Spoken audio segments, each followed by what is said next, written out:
Hey there, my friends. Thank you for being here tonight. Stay close because what you're about to hear isn't just a story, it's a pulse beneath the dust, a heartbeat that refused to die. If you've ever wondered what happens when truth and silence collide, this is it. And before we begin, take a moment to remember this. What they try to erase, we remember louder. Because memory is resistance, and tonight, we remember what the world tried to delete. The footage lasted only 6 minutes before it was gone. Not blurred, not hidden, erased. It appeared suddenly on obscure channels at dawn and vanished by mid-morning, leaving behind only fragments of description. Those who saw it said it looked ordinary at first, a stretch of trees, a shimmer of light, but what happened in those trees was anything but ordinary. It was the moment the Sahel stopped waiting for permission, the moment the earth itself seemed to breathe again. They called it Jerry Forest. On maps, it was a dense green blot in eastern Burkina Faso. But locals called it something else, the place of whispers. For 20 years, it was a shadowland, a jungle of fear where the wind carried only orders shouted in foreign tongues. Trucks entered and never came back. Roads turned into graves. The people stopped counting how many disappeared. They stopped expecting sunrise. Until one night when the air changed. The order was brief. Encircle, strike, recover. No speeches, no waiting, just action. Soldiers moved out before dawn. No hum of helicopters, no foreign advisors, no satellite tracking their steps. Only the smell of red earth and the quiet rustle of men who had buried brothers in that same soil. Their uniforms were torn, their rifles old, but their eyes were steady. They walked like men who had already seen death and decided to keep walking anyway. Above them, drones traced faint halos of light. Below, boots pressed into the ground with a rhythm that felt like prayer. And then the silence broke. The first explosion rolled through the forest like the sky itself had split open. Fire, smoke, and the deep roar of thunder. The trees shook, birds fled, and the dust of years rose into the air. Villagers miles away said the ground itself seemed to exhale, as if the land had been holding its breath too long. By sunrise, it was over. 41 jihadists neutralized, 40 rifles seized, 91 magazines, 1 RPG, 1 PKM. Numbers that look simple on paper, but each one marking the end of a nightmare. When the soldiers emerged from the trees, they weren't cheering. They were quiet, their faces gray with smoke, their hands shaking not with fear but with exhaustion.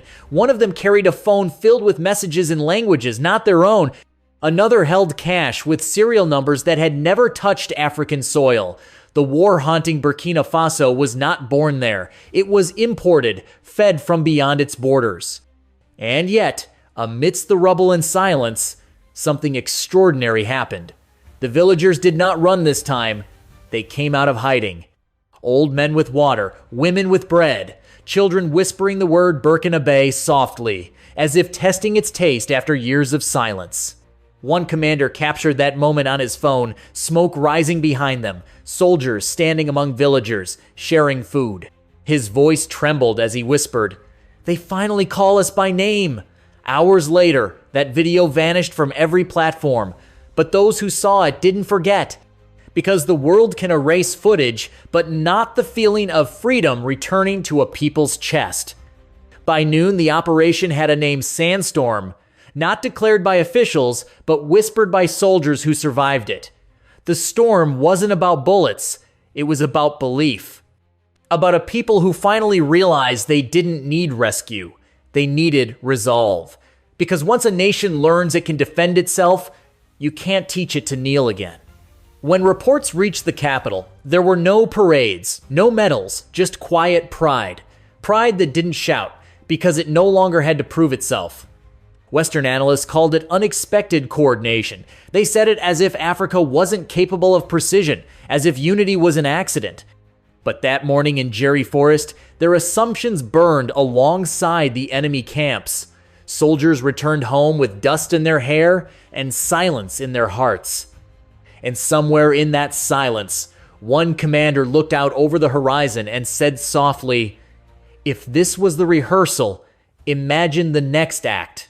The next act came sooner than anyone expected. It crossed the border into Mali, carried by conviction rather than command. They called it Sikasso. A convoy stretched like a living artery through the desert fuel trucks, ration carriers, armored escorts. Life itself moving across a land once ruled by death. The enemy waited in the dunes, thinking this would be like every other ambush, but the rules had changed. The first explosion tore through the sand, flames leaping toward the sky. For a moment, chaos reigned, but then something remarkable happened. The soldiers didn't scatter, they advanced. One voice on the radio. Hold formation. Rifles rose in perfect unison, as if guided by one heartbeat. Every shot counted. Every step forward was measured. For years, the Sahel had been defined by retreat. But that day, retreat died. When the dust settled, the silence that followed wasn't defeat, it was mastery. The convoy rolled into Sikasso with every truck intact. Children ran beside the road waving, not for survival, but for sovereignty. In Bamako, Western analysts stared at the footage in disbelief. How? One whispered. But those who lived it didn't ask how. They already knew why. Because the lesson from Jerry had spread, discipline is stronger than dependence. Precision is the new power. That day, Africa stopped waiting for permission. After Sikasso, shadows began to move. In the wreckage of the ambush, soldiers found fragments of radio equipment bearing serial codes traced to factories thousands of miles away. Western encryption. NATO frequencies. It confirmed what many already whispered: the war was never fully local. It was engineered, sustained, and sold. That revelation didn't spark despair, it ignited something deeper. Governments began auditing old contracts, canceling foreign security deals, sealing skies once open to uninvited aircraft. The West called it isolation, the soldiers called it independence. Ibrahim Traoré addressed his commanders with a line that became legend: "We do not measure progress by comfort. We measure it by control." Those words traveled faster than bullets, echoing across barracks and borders alike. Funding ran thin, supplies dwindled, but resolve did not. Because what was building across the Sahel wasn't an army, it was identity. Radios that once carried foreign orders now shared codes of cooperation. Flights from new partners brought fuel, food, and faith. The Alliance of Sahel States, Burkina Faso, Mali, Niger was no longer an idea, it was reality. No grand announcement, no signatures under golden lights. Just 3 nations moving as one, without waiting for permission slips from those who had long claimed to protect them. In the markets of Wahiguya, a vendor said it best: "Before we were poor and afraid. Now we are still poor but not afraid." That is how sovereignty begins, not with wealth but with dignity. The world watched in uneasy silence. In Paris and Washington, closed doors hid anxious meetings. Reports spoke of unprecedented synchronization, unknown command structures, possible Russian influence. They searched for foreign fingerprints because they could not imagine African fingerprints shaping their own destiny. But they missed the truth. It wasn't coordination funded from abroad. It was conviction born from within. The storm that began in Jerry Forest had become something else. An awakening. One that didn't roar, but hummed. A quiet revolution moving beneath headlines. Across villages once haunted by war, markets reopened. Children returned to schools once shuttered by fear. Farmers walked to their fields without the weight of rifles watching from the hills. The Sahel, long treated as a scar, began to look like a frontier. But silence has many meanings. In Ouagadougou, it meant focus. In Paris, it meant fear. The old powers could not name what they were seeing. To them, it was defiance. To those who lived it, it was rebirth. For decades, Africa was told to wait, to consult, to comply, to compromise. But now, it was acting. When Western media reported on these events, they called them instability. But those who understood history saw something different: evolution. a people remembering they once stood tall and deciding to do so again. The Sahel was no longer a line of defense, it was a statement, a declaration written not on paper, but in blood and dust. And as the weeks passed, the footage of Jerry and Sikasso remained missing, but its echo grew louder. You can delete a file, but not a feeling. You can silence a video, but not a vision. From Niamey to Lomé, from Bamako to Lagos, the wind carried a new sound, the hum of a continent learning to stand on its own feet.